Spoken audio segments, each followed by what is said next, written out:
Ya, firman Tuhan berkata, jangan seorang pun menganggap engkau rendah karena engkau muda, tapi jadilah teladan di dalam perkataan, dalam kesucian, dalam tingkah laku, dalam segalanya. Jangan lihat, oh ini pendetanya masih muda. Ya, karena kedewasaan rohani itu tidak pernah ditentukan oleh umur. Amin. Banyak yang tua tapi nggak jadi teladan.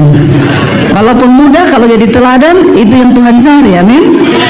Ya, karena menjadi tua itu pasti, tapi menjadi dewasa itu pilihan. Ngerti nggak maksud saya? Ngerti ya? Tidak semua orang umurnya tua itu dewasa, nggak semua. Ya, contoh ya suami, banyak suami yang tua, tapi nggak bertanggung jawab dalam keluarga. Tapi ada suami yang masih muda, tapi karena dia menjadi dewasa dalam Tuhan, sehingga dia boleh menjadi teladan. Jadi sekali lagi, tua itu pasti, dewasa itu pilihan. Ya, tepuk tangan buat semua di sini yang sudah dewasa. Saya percaya semua di sini bapak-bapak sudah dewasa, amin. Iya, Bapak Ibu, saya tanya tadi, ini temanya apa gereja ini? Temanya tentang pemurnian. Wow, saya senang saudara kalau ada gereja yang masih ngambil tema-tema tahunan atau bulanan itu tentang pemurnian, tentang kekudusan, karena itu sudah jarang dibahas di gereja-gereja. Ya, gereja sekarang banyak membahas soal berkat, bagaimana kita diberkati Tuhan, bagaimana kita disertai Tuhan. Itu sebenarnya nggak usah dikotbahkan. Kalau hidup kita dimurnikan Tuhan, kalau iman kita murni, maka semua berkat itu akan mengikuti. Amin, saudara. Tapi kalau yang kita cari cuma berkat-berkat, kita nggak mau disucikan dan dimurnikan, ya sudah, kita. Karena setan juga bisa kasih berkat, setan bisa kasih kekayaan. Ya, saudara pergi ke Gunung Kidul, saudara pergi ke Gunung Kawi, bisa kaya nggak? Udah pernah coba ya Pak? Oh. Soalnya bapaknya yakin sekali bilang bisa gitu ya. Jadi saya pikir bapak sudah pernah coba gitu ya. Orang pergi ke Gunung Kawi bisa kaya, saudara, bisa. Ya, karena setan juga bisa kasih kekayaan. Saudara korupsi bisa kaya nggak? Pernah korupsi? Mau angkat tangan ya, nanti kita baptis ulang saudara ya. Baptisnya di laut, direndam 20 menit supaya buka mata langsung di rumah Bapak di surga tuh. Nggak usah lama-lama lagi ya. Jadi saudara, kalau kita bicara soal berkat, soal kekayaan, ya bukan itu tujuan dari kita mengikut Tuhan. Itu bonus yang Tuhan tambahkan. Karena Yesus berkata, carilah dahulu kerajaan Allah dan maka semuanya akan jadi itu adalah bonus yang tidak harus kita cari. Kalau kita mengejar kerajaan Allah, maka bonus itu Tuhan yang tambahkan. Kita baca dulu bersama yuk tentang pemurnian. Buka 1 Petrus pasal yang pertama. Itu AC-nya boleh diarahkan ke saya nih, ampun panas sekali. Semua kiamat soalnya. Jadi neraka mulai terbuka. Makanya bertobat. Kalau bisa tuh diarahkan ke saya tuh, yang itu kan menghadap ke atas ya, biar agak dingin saudara. Iya. 1 Petrus 1 mulai ayat yang ketiga kita baca yuk. Kita baca secara bergantian. 1 Petrus 1 ayat 3 mulai. Saya mau semua saudara membaca Alkitab supaya ya 1 Petrus 1 ayat yang ketiga. Ya, 1 Petrus 1 ayat 3 saudara. Itu bukan itu ayatnya ya. Itu ayatnya ya, terpujilah, mulai dari terpujilah. Kenapa beda ya firman Tuhannya di sini dengan di Alkitab saya?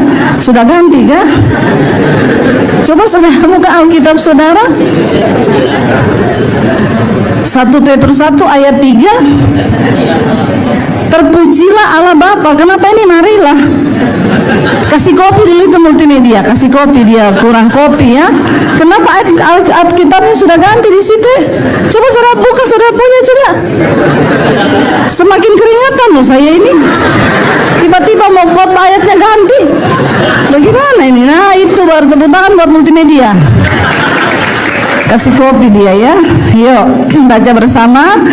Terpujilah Allah dan Bapa Tuhan kita Yesus Kristus, yang karena rahmat-Nya yang besar telah melahirkan kita kembali oleh kebangkitan Yesus Kristus dari antara orang mati kepada suatu hidup yang penuh pengharapan. Terima kasih, sampai di situ dulu saudara. Tiba-tiba ada angin dari mana? Angin enak ini ya, puji Tuhan. Saudara, dikatakan bahwa terpujilah Allah dan Bapa Tuhan kita Yesus Kristus, yang karena rahmat-Nya yang besar melahirkan kita kembali ya, oleh apa dikatakan? Oleh kebangkitan Kristus dari antara orang mati kepada suatu hidup yang penuh pengharapan. Ini tidak berbicara tentang nanti kalau sudah mati lalu kita dibangkitkan. Ini bicara tentang hidup yang sekarang. Karena dosa, kita semua telah jatuh ke dalam dosa dan kehilangan kemuliaan Allah. Dan kita tahu dosa menyebabkan manusia terpisah dari Tuhan, dari Allah. Dan kalau manusia terpisah dari Tuhan, itu artinya kematian. Walaupun kita hidup ya, tapi dosa itu membawa pemisahan. Dan orang kalau terpisah dari Allah itu kematian kekal, saudara. Tapi bersyukur ya, terpujilah Allah Bapa dan Tuhan kita Yesus Kristus, karena rahmat-Nya yang besar itu Dia melahirkan kita kembali ya, kita dihidupkan kembali, dilahirkan kembali, dikatakan apa? Oleh kebangkitan Yesus Kristus dari antara orang mati kepada suatu hidup yang penuh pengharapan. Orang yang jatuh dalam dosa, orang yang berbuat dosa itu hukumnya maut atau mati. Tapi karena Yesus datang mati bagi kita, lalu Dia bangkit naik ke surga, kita diberikan hidup yang baru. Kita dilahirkan kembali. Makanya setiap orang yang mengaku percaya kepada Kristus wajib untuk dilahirkan kembali. Itu yang namanya lahir baru. Berapa banyak di antara saudara di sini yang sudah lahir baru? Yang sudah lahir baru angkat tangan. Ya, jangan ngaku-ngaku.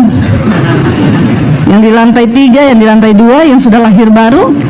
Ya, apa orang yang sudah lahir baru itu, saudara? Semua orang yang mengaku percaya Kristus itu wajib dilahirkan kembali. Nah, lahir baru itu apa, saudara? Ya, suka ngomong yang kotor. Ya, siapa yang tukang memaki di sini? Banyak ya? Haleluya, mengaku akhirnya kau. Yang bajudi tidak ada, yang anu tidak ada, sekarang memaki banyak. Ya, kau di gereja kalau nyanyi holy, ya malaikat keriting semua dengarnya. Orang Kristen kau nyanyi holy, ya sampai di rumah, tertawakanlah dirimu sendiri tuh. Sampai di rumah waktu berantem suami istri, waktu marah sama anak, semua kata-kata kebun binatang keluar. Banyak di sini. Ya, maka harus bertobat, lahir baru, dilahirkan kembali. Biasa itu yang mulut-mulut tukang memaki itu, mulut najis itu dulu waktu dibaptis mulutnya enggak kena air. Makanya kalau baptis orang harus pastikan benar-benar semua terendam nih sampai ke kepala-kepalanya. Saya ingat dulu waktu di Sungai Yordan kita baptis orang, ada ibu-ibu dicelupin begini, dia tidak mau saudara, sampai dicelupin dia angkat lagi kepalanya, Bu harus tenggelam semua. Saya pakai wig. Bilang kayak dari tadi, tak kira ini orang dibaptis ya.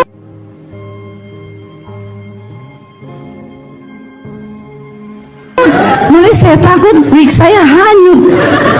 Tapi benar juga kalau dicemplungin wig hanyut, kita kira kepalanya melayang nanti di air sana. Ternyata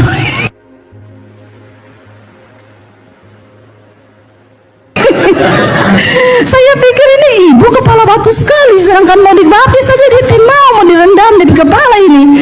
Ya, kenapa perlu kepala itu masuk semua? Supaya pikiran kita ini juga dibaharui, amin. Ya, karena seringkali orang mengaku percaya Yesus tapi otaknya masih kotor. Makanya kalau otak kotor, mulut kotor, hati juga, kita nggak mungkin berkenan sama Tuhan.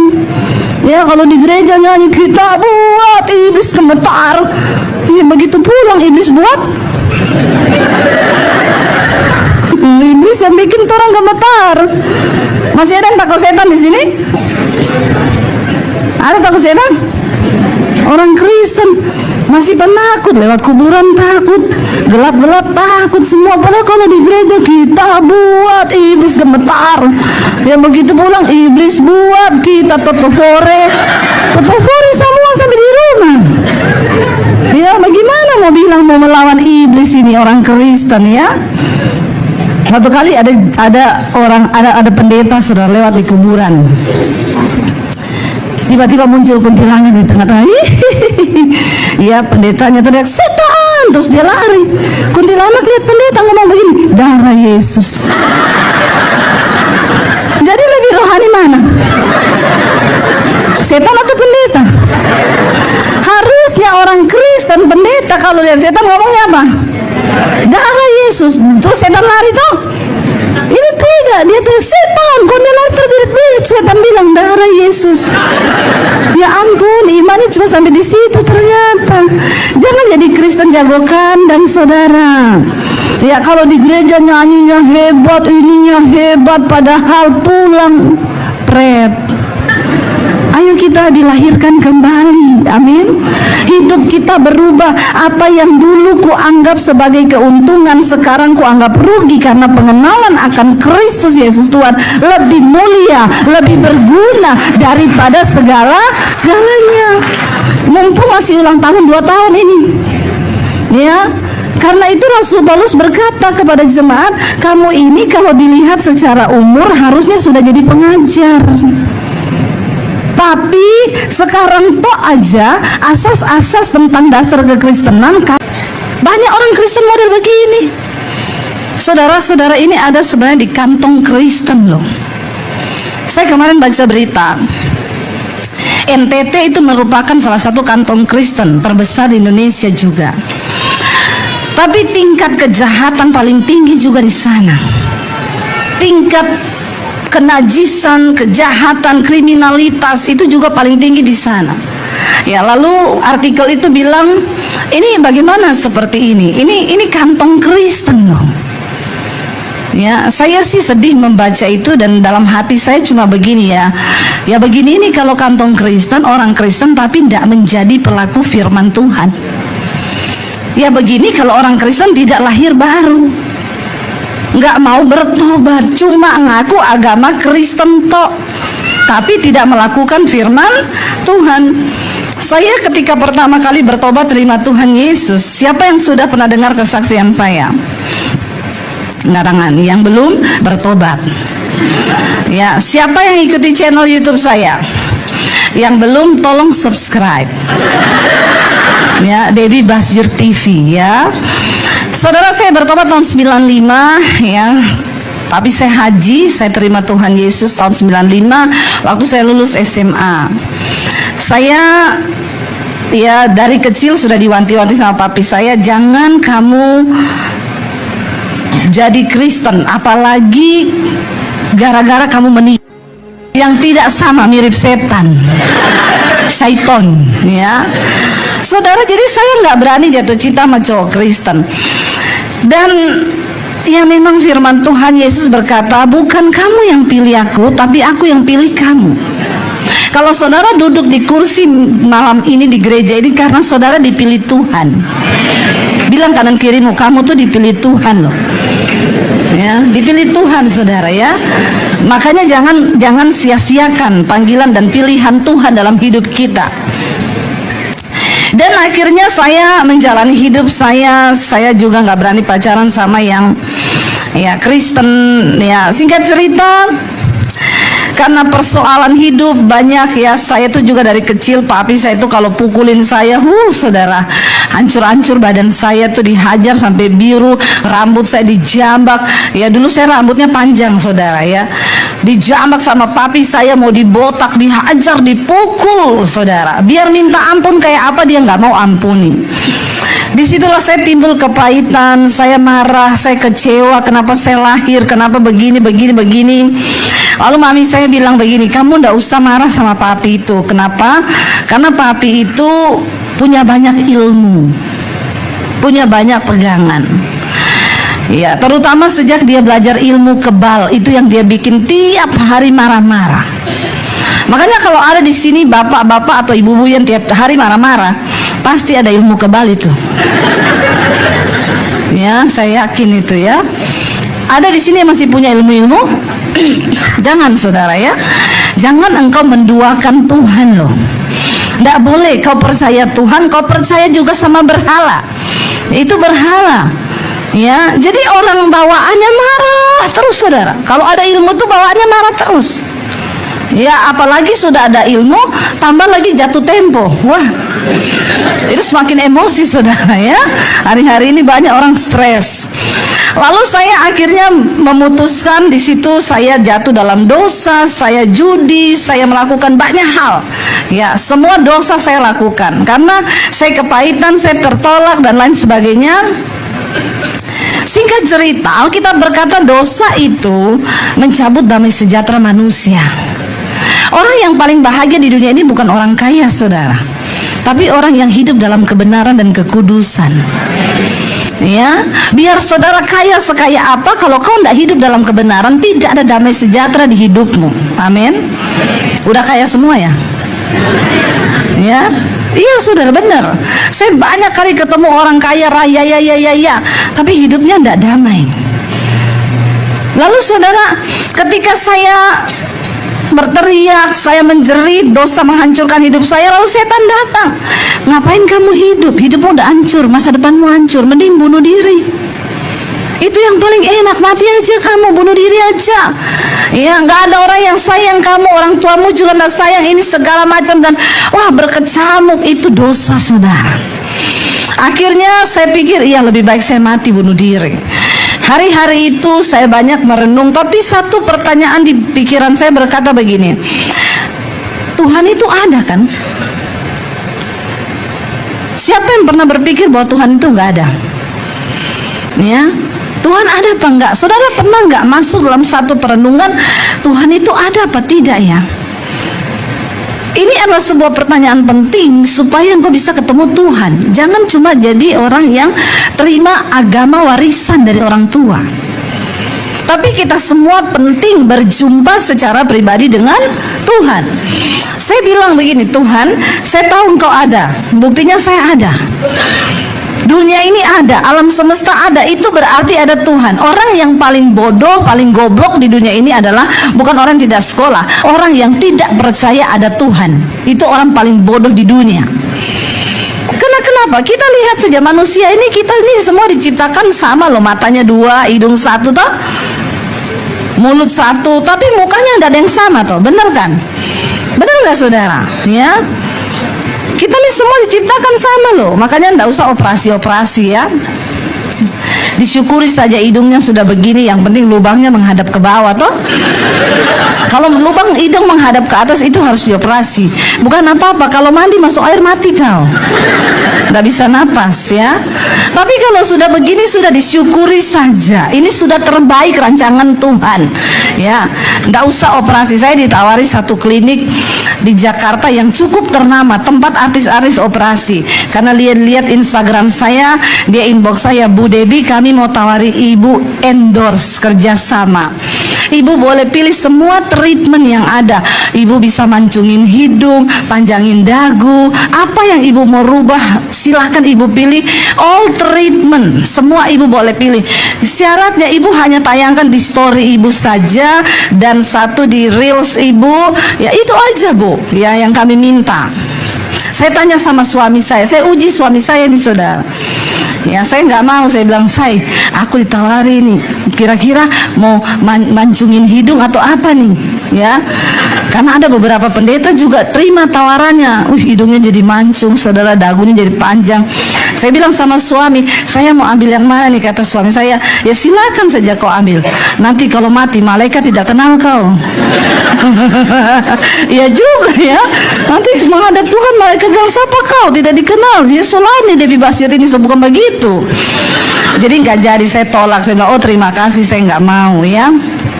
Padahal tuh klinik mahal sekali saudara, tapi enggak. Tuhan menciptakan kita ini sudah paling bagus ya. Nggak usah dirubah orang karena nggak puas apa ya. Di Jakarta banyak, di sini nggak ada toh. Ada di sini yang merubah-rubah hidung, disuntik-suntik itu apa segala macam, nggak usah ya. Biasa Jo, karena Tuhan tuh melihat hati kita, amin.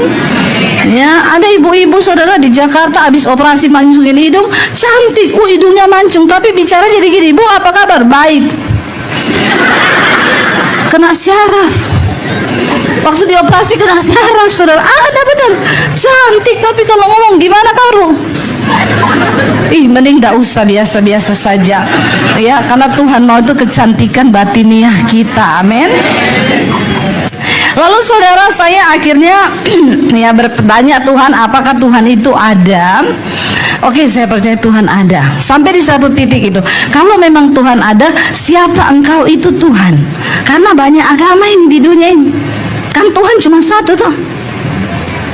Nah kita harus benar-benar punya keyakinan yang benar siapa Tuhan itu.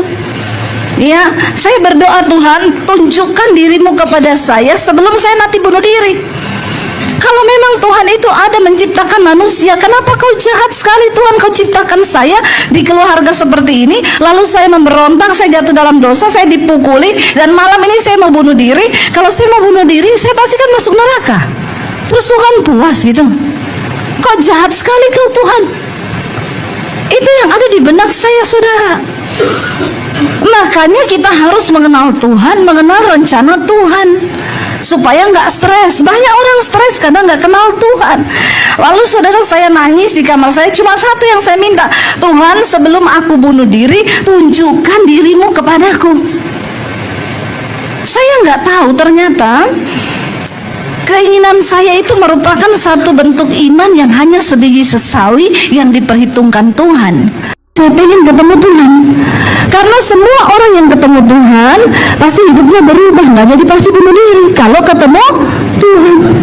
Akhirnya saya berdoa malam itu di kamar saya nangis, tiba-tiba saya dijamah satu kuasa yang hari ini saya tahu itu kuasa Roh Kudus. Karena Alkitab berkata, apabila Roh Kudus turun ke atas kamu, maka Roh Kudus akan menginsyafkan yang pertama akan dosa, kebenaran, dan penghakiman. Malam itu saya merasa saya paling berdosa, saya nangis. Tadinya saya menyalahkan orang tua, menyalahkan ke sekeliling saya, menyalahkan keadaan. Tiba-tiba saya dijamah kuasa Roh Kudus. Saya nangis, saya merasa aku ini berdosa, Tuhan ampuni aku. Waktu Roh Kudus turun atas seseorang, orang itu akan merasa dia adalah orang yang paling berdosa. Lalu saya menangis, saya dilawat Tuhan saudara. Ya, seperti diputar semua dosa-dosa saya minta ampun Tuhan, ampuni saya Tuhan. Saya dilawat Tuhan. Itulah malam perjumpaan saya dengan Tuhan. Lalu saya terus nangis, saya menyebut Yesus, Yesus, Yesus. Saya tidak tahu kenapa, tapi Alkitab berkata tidak ada seorang pun yang bisa menyebut Yesus itu Tuhan kalau bukan karena pekerjaan Roh Kudus. Hari itu merupakan titik balik saya dilahirkan kembali. Saya bertemu Tuhan. Dan apa yang terjadi? Tidak ada pikiran bunuh diri, nggak ada pikiran mati. Yang ada di benak saya cuma aku pengen kenal siapa Tuhan Yesus ini. Lalu saya ke gereja. Saya pakai baju senam karena dulu saya pelatih senam. Percayalah, saya dulu pernah kurus. Ya. Saya pergi ke gereja pakai baju senam. Saya dengar firman, saya dikasih Alkitab ya sama orang gereja, karena saya bilang saya bukan orang Kristen, saya dikasih Alkitab, saya bawa pulang Alkitab. Setiap hari saya baca Alkitab, satu hari 6 sampai 7 jam.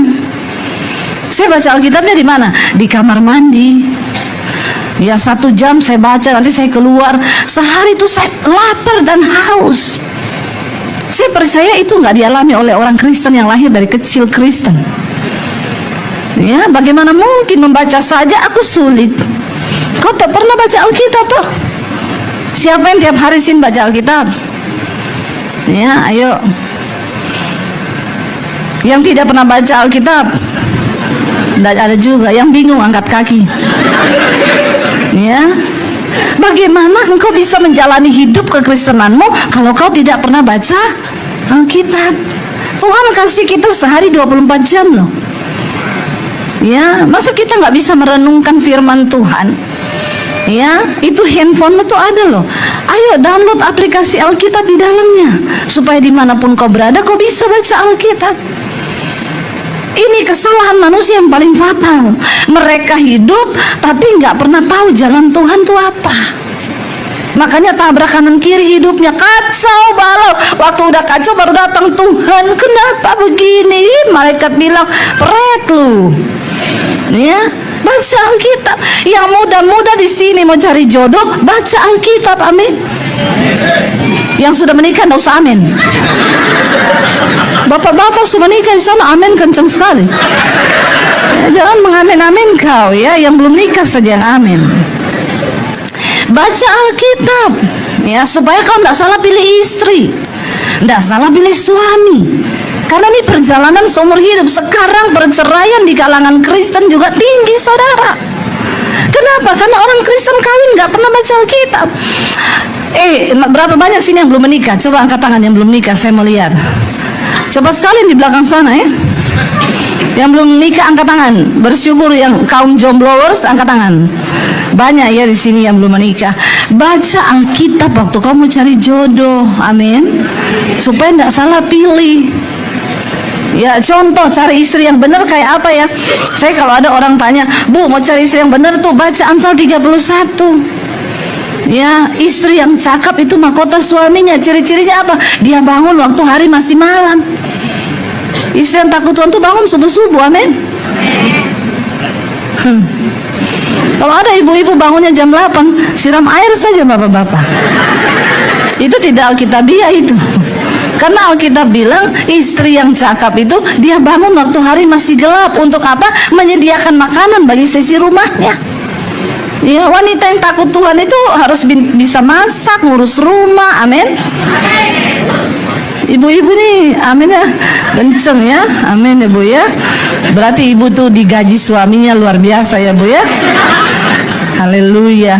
Iya saudara, dan suaminya akan berbahagia. Kalau kita baca Alkitab, semua tuh ada di Alkitab. Mencari suami yang sepadan itu seperti apa? Kita bukan takut akan Tuhan yang seimbang, tidak merokok. Ada yang masih merokok sini? Hah, bapak-bapak ada yang masih merokok? Tidak usah angkat tangan. Saya bisa lihat di sini dari kepala-kepalamu itu. Saya tahu yang masih merokok ini di kepalamu ada asap itu.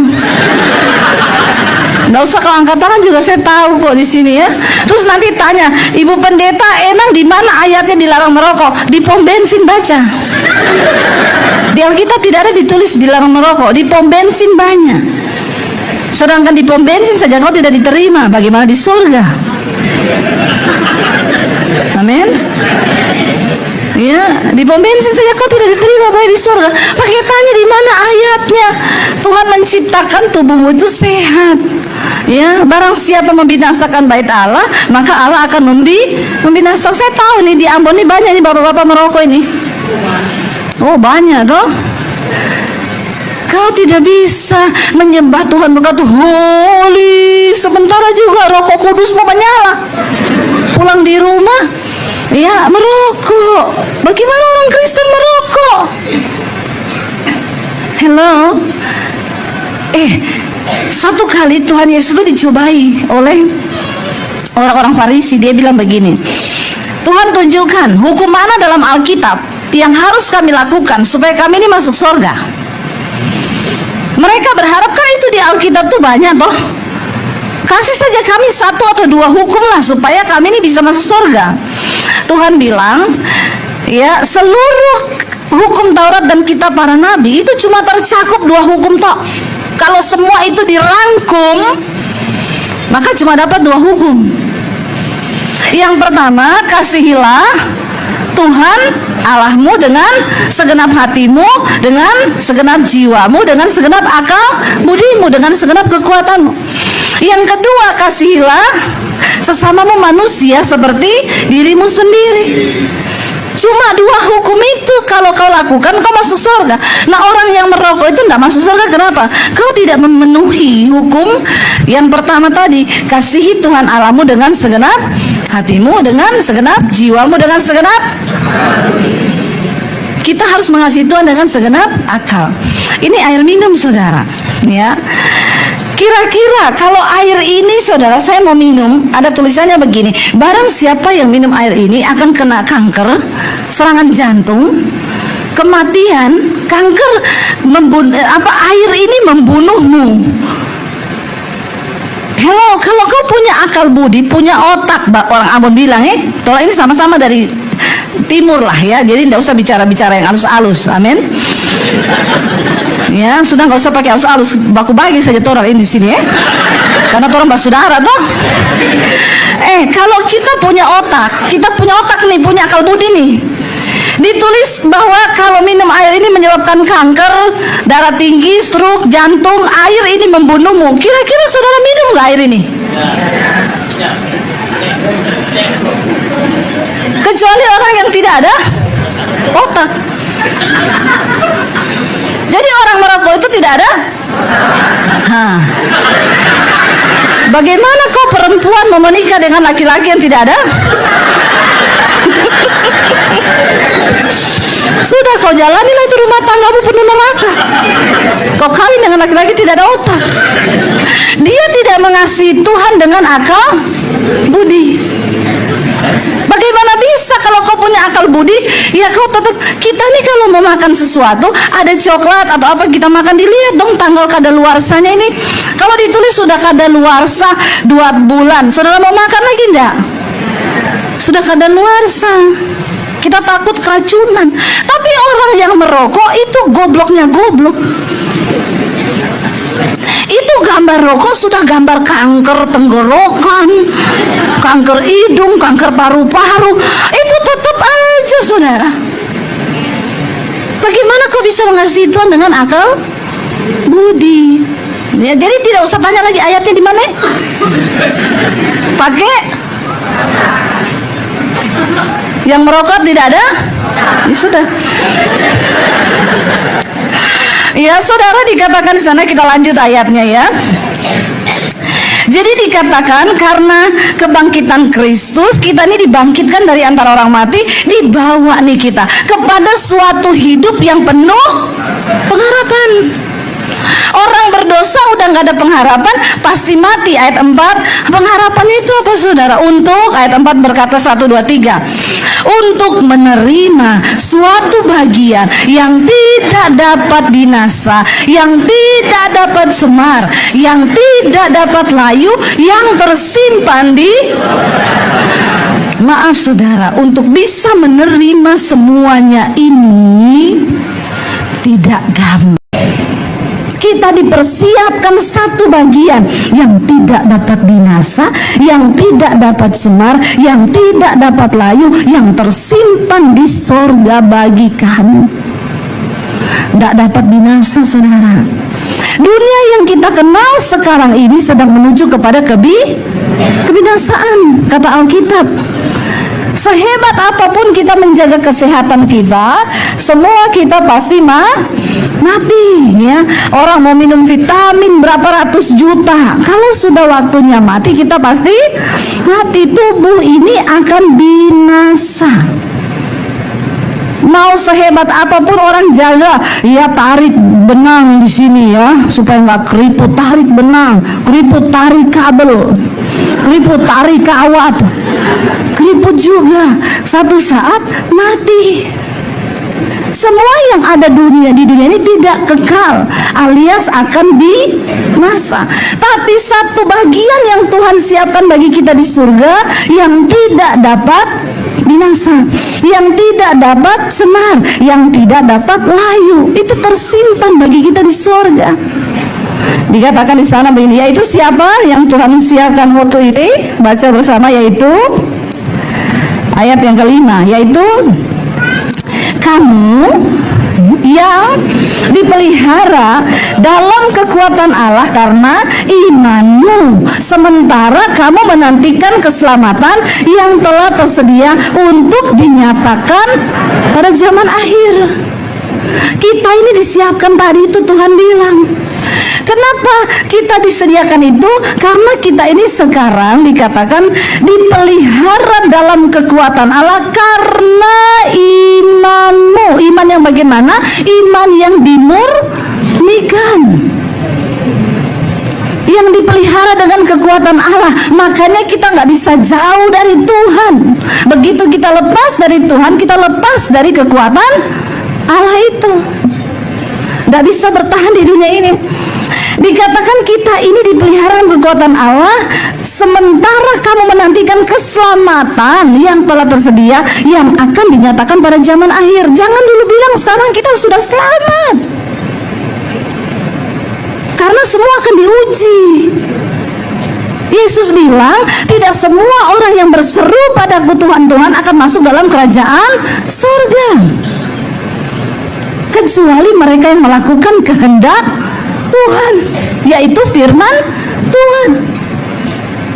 Nggak bisa seenak jidat kita bilang kita Kristen, oh sudah selamat karena kasih karunia Tuhan. Biar bersinah selamat, biar bohong selamat, biar nipu orang selamat, biar utang nggak bayar. Nggak usah angkat tangan yang utang nggak bayar. Banyak ini orang Kristen ini utang-utang nggak bayar nih, ya. Bertobat saudara. Kalau kau ada utang, nanti pengangkatan tidak terangkat kau. Malaikat semua angkat, malaikat baik. Ada utang kau kasih beres dulu utangmu sana.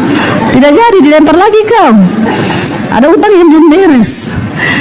Saudara, tidak segampang itu. Keselamatan baru akan dinyatakan pada zaman akhir nanti. Ini waktunya kita berjaga-jaga dan dimurnikan terus iman kita. Nggak bisa sekali selamat tetap selamat. Memang keselamatan gratis kita terima dari Tuhan, bukan karena perbuatan kita itu di awal, karena semua manusia telah berbuat dosa. Tapi setelah kita dianugerahkan keselamatan itu, firman Tuhan bilang, kerjakanlah keselamatanmu dengan takut dan gentar.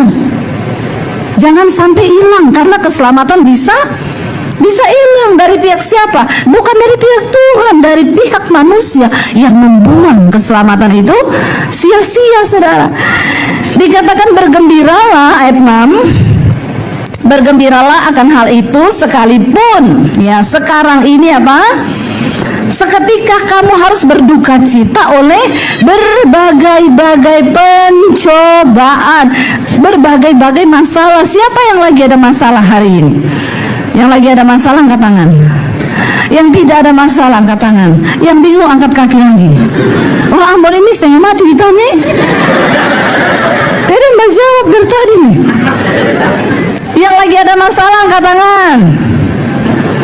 Ini perintah loh, angkat tangan ini. Yang tidak ada masalah. Yang tidak angkat tangan ini memang orang-orang cari aman. Padahal kalau salah juga saya tidak hukum kau. Kalau benar juga saya tidak kasih sepeda. Nggak dapat sepeda, tidak. Jadi saudara, ya kita ini semua dikatakan walaupun kita sudah hidup dalam kekuatan Allah, kita ini akan tetap berduka cita oleh berbagai-bagai pencobaan karena kita masih ada di dunia. Kalau masih ada masalah, bersyukurlah, itu artinya kau masih hidup. Karena yang tidak ada masalah cuma orang mati. Bilang kanan kirimu, ada masalah, bersyukur masih hidup kau. Ya, kalau sudah tidak ada masalah itu berarti sudah mati. Ya, kalau masih ada masalah itu berarti masih hidup. Amin, saudara. Dikatakan di sana, tapi kenapa Tuhan izinkan masalah datang dalam hidup kita, saudara? Kita ini sudah hidup lurus saja, sudah ikut Tuhan, tetap ada masalah loh. Apalagi kalau kau tidak ikut Tuhan sungguh-sungguh. Ya, kita sudah ikut Tuhan, ada berbagai-bagai pencobaan. Tapi saudara, maksud semuanya itu, ayat 7 berkata, baca bersama.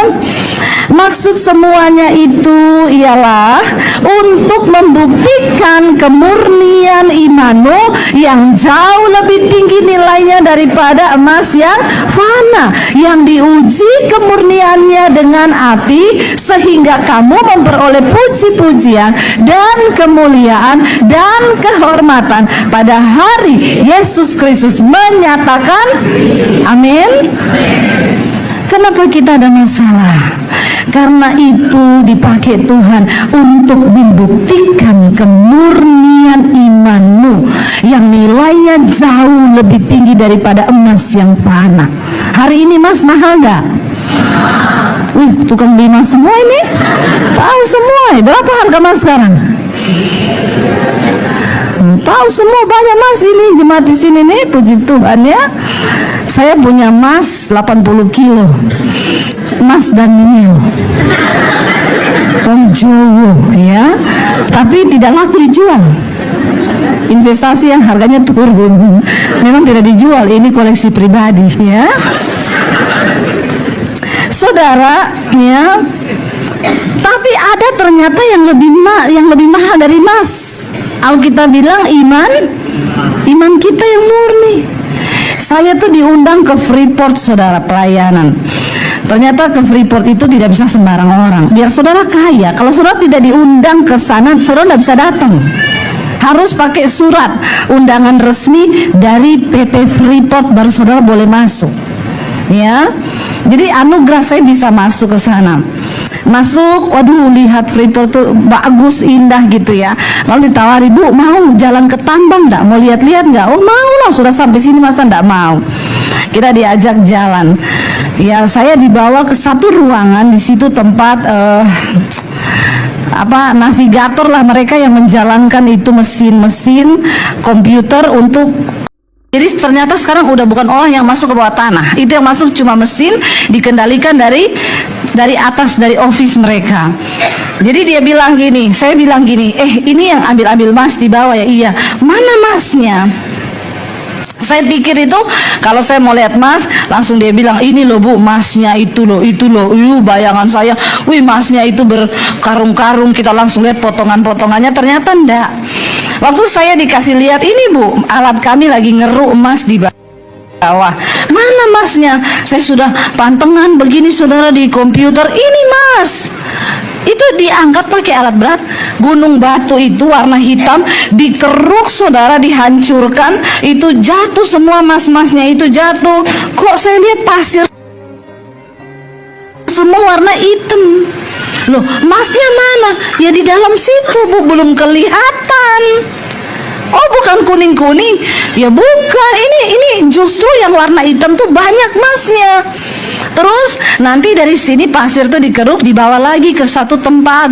Lalu itu nanti disaring, dikasih bahan obat apa. Nanti di situ baru disaring lagi. Waktu sudah dapat serbuk, dipanaskan dia sekian ribu derajat, baru dia meleleh, baru terbagi itu antara ini tembaganya, ini emasnya terpisah sendiri.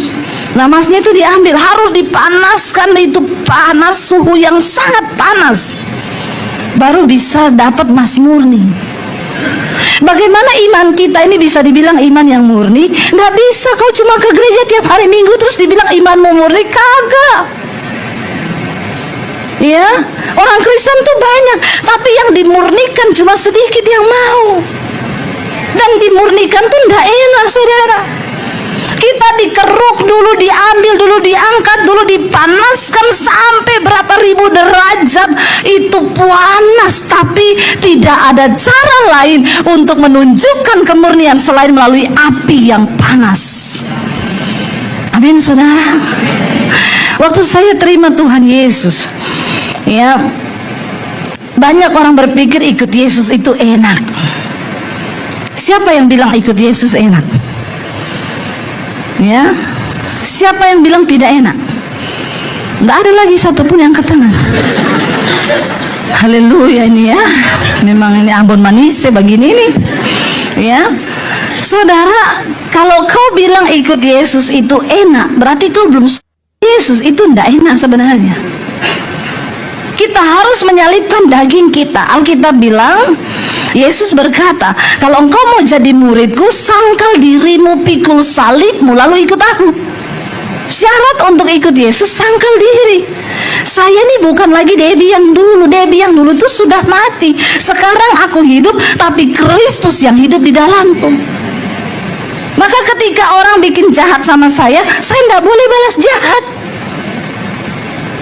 Enak enggak saudara? Orang bikin jahat sama saudara, tapi saudara suruh doakan supaya dia diberkati. Hello? Saudara, berapa yang sudah mendoakan musuhnya di sini? Sudah pernah mendoakan musuhnya? Banyak ya? Pembalasanmu lebih luar biasa. Haleluya ya. Itu orang berdoa begitu ya. Mendoakan musuh, sudah saya doakan, Tuhan balas dia Tuhan. Karena kalau aku yang balas biasa saja, tapi tunggu kalau Tuhan yang balas. Bahkan banyak status orang Kristen bikin begitu loh di Facebook. Ya, orang-orang Kristen yang belum mengalami Tuhan, saya bisa lihat statusnya. Ya, lihat aja kau. Kalau aku yang balas tidak seberapa, tapi kalau Tuhan yang balas, ya, bertobat. Tuhan bilang berkati musuhmu, doakan dia. Saudara, saya mau tanya, kita suruh doakan musuh, berkati musuh itu enak? Enak nggak doakan musuh? Nggak enak. Jadi ikut Yesus sungguh-sungguh enak?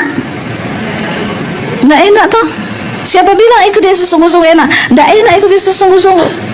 Kalau ada orang yang bilang ikut Yesus itu enak, berarti dia belum sungguh-sungguh ikut Yesus.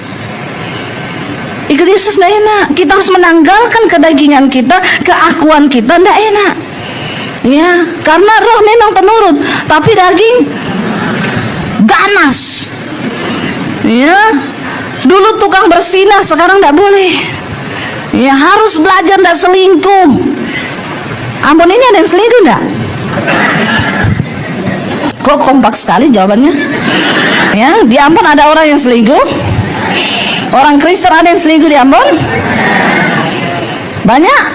Nah ini ya, banyak orang masih selingkuh. Ini kenapa dia pergi tiba-tiba itu? Jangan kau menghakimi. Saya kan cuma tanya ya. Saudara, ya, ikut Yesus itu tidak enak. Kita harus menyangkal daging kita, ya. Selingkuh sekarang banyak, orang selingkuh di gereja juga banyak. Menurut saudara di gereja ada setan enggak? Wih, sekompak bilang ada. Kok bisa di gereja ada setan? Bukankah ini tempat yang kudus? Ya, masa ada setan? Ya, satu kali ada yang tanya sama saya, Bu, kok kalau di desa-desa terpencil itu banyak setan ya, orang kalau di gereja itu kerasukan, lagi pujian kerasukan. Kok kalau di kota-kota tuh enggak pernah ada yang kerasukan di gereja? Ya, saya bilang iya, karena setan di kota sama setan di desa beda. Beda, setannya beda. Ya, setan di kota tuh beda. Makanya di kota itu setan udah tidak terlalu kerja keras. Ya, setan tidak kerja di diskotik, setan tidak kerja lagi, dia cuma kontrol. Di kota ini setan cuma kontrol tuh, lancar coy. Lanjutkan saja. Ya, di gereja juga setan cuma biarin saja dia nyanyi tuh, biar. Pulang mabok juga kok. Ya, tapi nyanyi di gereja ya, biar pulang selingkuh. Biarin, setan bilang gak apa-apa. Suruh semakin banyak orang masuk gereja, gak apa-apa. Yang penting dia tidak melakukan firman. Biar aja dia ke gereja, dia judi kok, pulang gereja judi dia. Ya, pulang gereja so di got. Bapak di got? Mabuk. DP istri bilang, Pak Aceh, ngana kalau pulang gereja jangan mampir minum di sana nanti ngana masuk di got lagi. Tidak, kita hafal semua tuh got.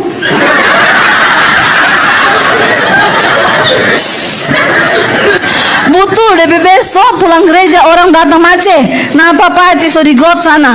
Dia datang, Pak Aceh, kita so bilang kemarin kau pulang gereja jangan minum so masuk di got lagi ngana. Pak Aceh bilang, siapa yang kasih pindah tuh got kemarin? Kemarin tidak got di sini. Kenapa seorang yang kasih pindah ini? Memang keras kepala saudara, mau bertobat. Iya, tapi kalau di gereja nyanyi hebat. Kalau di gereja, nyanyi luar biasa memang Halo, mau sampai kapan kita jadi Kristen yang seperti itu? Sehingga kita nggak berdampak buat kota, kita nggak berdampak buat bangsa. Kekristenan mati karena tidak punya kuasa. Setan bilang kau percaya satu Allah saja. Alkitab bilang kau percaya satu Allah saja itu baik. Tapi setan juga percaya akan hal itu. Jadi kalau iman kita cuma sampai dipercaya, apa bedanya kita sama setan? Orang Kristen yang imannya cuma sampai di level percaya, berarti kau satu level sama? Lo bener. Karena firman Tuhan bilang setan juga percaya. Lah kalau kau cuma sampai dipercaya, berarti kau satu level sama setan. Nah, apa yang membedakan kita dengan setan? Setan percaya kepada Allah, kita juga percaya. Tapi kita menjadi pelaku firman, sementara setan tidak mungkin melakukan firman. Di situ bedanya. Jadi kalau kau mau level imanmu naik, ya, ayo kita jadi pelaku firman Tuhan. Dimurnikan oleh Tuhan, mau ada masalah jalani. Saya mau dibunuh sama papi saya waktu ketahuan saya jadi Kristen. 95 saya ketahuan, 96 saya kalau kamu mau percaya Tuhan Yesus, keluar dari rumah ini sebelum papi bikin apa-apa sama kamu, tinggalkan keluarga ini. Jangan kamu anggap kamu punya keluarga. Dan satu lagi kata papi saya, jangan bawa ijazahmu. Saya mau lihat Yesus kasih makan kamu pakai apa. Saya tinggalkan keluarga, saudara, berat. Saya masuk dalam api pengujian yang sangat berat. Saya keluar dari rumah, saya tidak tahu arah mau kemana dari kota Poso saya. Ya, jadi kita ini sama-sama dari kota yang ya punya latar belakang yang sama. Karena kekristenan tidak ada kuasa, ya maka setan bekerja. Ayo ambil alih kota ini, amin. Bagi Kristus berdiri menjadi orang benar yang dikuduskan, dan engkau membawa kerajaan Allah bagi kotamu. Saya tinggalkan kota Poso, saya ke kota Palu, tidak bawa ijazah. Saya mau hidup bagaimana? Saya yang paling merasakan bagaimana hidup tanpa uang 1 sen pun saya rasa. Dan untuk bisa dapat makan, saya tinggal di kos-kosan sepupu saya. Mereka ngekos di situ. Untuk bisa numpang tinggal gratis, saya cuci baju anak-anak kos, saya nyetrika, saya nyapu, saya masak tiap hari jadi pembantu di situ. Setan bilang, goblok, percaya Yesus jadi pembantu. Pulang ke keluargamu, sangkal Yesusmu. Air mata berlinang, saudara. Di rumah saya banyak pembantu, ada 6 orang. Tapi ketika saya keluar dari rumah, saya harus jadi pembantu. Sesuatu yang gak pernah saya kerjakan dulu, harus saya kerjakan. Tapi Tuhan mau, itu prosesnya. Itu pemurniannya. Saya dulu sombong, saya dulu angkuh. Saya harus dimurnikan. 1 tahun tiap hari nangis datang sama Tuhan. Tapi dari pemurnian itu saya mengalami Tuhan setiap hari. Dari air mata itu saya mengalami Tuhan setiap hari. Seringkali saudara, memang yang pahit itu penting bagi kita. Yang pahit itu seringkali kita butuhkan dalam jiwa kita. Coba buka Yesaya 38 ayat 17. Yesaya 38 ayat 17. Jangan selalu benci kepada masalah, jangan benci pada teguran Tuhan. Baca 1, 2, 3. Sesungguhnya penderitaan yang pahit menjadi keselamatan bagiku. Engkaulah yang mencegah jiwaku dari lubang kebinasaan, sebab engkau telah melemparkan segala dosaku jauh dari hadapanmu. Amin. Sesungguhnya penderitaan yang pahit itu menjadi keselamatan bagi kita. Jangan benci dengan teguran Tuhan. Waktu engkau ada masalah, duduk di kaki Tuhan dan tanya, Tuhan, apa maksudmu dari masalah ini? Jangan langsung marah sama Tuhan, berteriak sama Tuhan, berseru dan pasrah, bilang bentuk aku Tuhan. Semakin hancur karaktermu, semakin berat proses yang harus engkau jalani. Tapi itu adalah bagian dari pembentukan iman, pemurnian iman. Kalau kita kembali pada ayat tadi dikatakan bergembiralah akan hal itu, karena ya, penderitaan semua itu Tuhan izinkan untuk membuktikan kemurnian imanmu yang nilainya jauh lebih tinggi daripada emas yang fana. Amin, saudara. Saya berdoa Tuhan supaya jemaat di tempat ini yang sedang dimurnikan diberi kekuatan untuk menjalani setiap pemurnian itu. Tapi yang belum dimurnikan, murnikan mereka Tuhan. Turunkan api Tuhan supaya kita dimurnikan. Bilang saudara, jangan takut, Tuhan murnikan kami Tuhan. Karena Tuhan tidak akan pernah bisa mencurahkan berkatnya kalau kau belum murni. Kita harus murni dulu. Kehidupan kekristenan itu saya selalu gambarkan begini, seperti roket yang ditembakkan menuju ke luar angkasa, saudara. Waktu roket itu menuju luar angkasa, dia harus full power. Dia pakai seluruh kekuatannya untuk melawan gaya gravitasi bumi, menembus atmosfer bumi. Bahkan banyak yang tidak kuat, meledak. Tapi kalau dia sudah tembus atmosfer bumi, roket ini keluar, dia sudah nggak butuh power lagi. Dia tinggal melayang, mengorbit, melakukan semua tugasnya di luar angkasa. Hidup kekristenan itu seperti itu. Waktu kau mau mencapai perkenanan Tuhan, pemurnian, itu tidak enak. Seluruh power engkau harus kekerahkan. Bahkan air mata seringkali Tuhan izinkan kau kehilangan semuanya. Saya merasakan, saya hidup tanpa uang 1 sen pun. Kadang makan, kadang tidak. Saya bilang, Tuhan, apa yang sedang kau perbuat dengan hidupku? Saya cuma mau terima engkau loh. Kenapa berat? Saya baru tahu Tuhan sedang mempersiapkan saya untuk sesuatu yang besar. Amin, saudara. Kalau engkau mau melihat perbuatan besar Tuhan dalam hidupmu, relakan hatimu untuk diproses oleh Tuhan. Karena cuma orang-orang yang mau diproses yang akan melihat kemuliaan Tuhan. Saya berdoa buat gereja di tempat ini, menghasilkan jemaat-jemaat yang dimurnikan oleh Tuhan. Tidak usah cari berkat, cari perkenanan Tuhan. Waktu kau dapat perkenanan Tuhan, tidak usah kau minta Tuhan curahkan berkatmu. Waktu saya diusir, papi saya bilang gini, saya mau lihat. Saya undang para imam musik, kita sudah selesai habis ini. Papi saya bilang begini, saya mau lihat kamu keluar dari rumah tidak bawa ijazah, mau jadi apa hidupmu? Saudara tahu, hari ini saya diberkati Tuhan luar biasa. Saya mau bersaksi sama saudara, saya diberkati Tuhan. Saya beliin rumah buat orang tua saya sekarang di Palu. Saya beliin mobil, saya kasih rumah, saya cukupi semua kebutuhan. Saya hari ini bisa menjadi berkat bagi semua keluarga. Saya yang dulu dibuang, Yesus berkata batu penjuru itu dulu dibuang oleh orang, tetapi sekarang dia menjadi batu penjuru. Kalau hari ini saudara, biar Tuhan yang dimuliakan, kalau hari ini seorang baby Basir itu bisa ada. Saya ini dulu produk yang gagal, yang hampir bunuh diri karena merasa sudah putus asa. Tapi waktu saya datang sama Tuhan, yang pahit itu menyelamatkan jiwa kita, yang pahit itu memurnikan jiwa.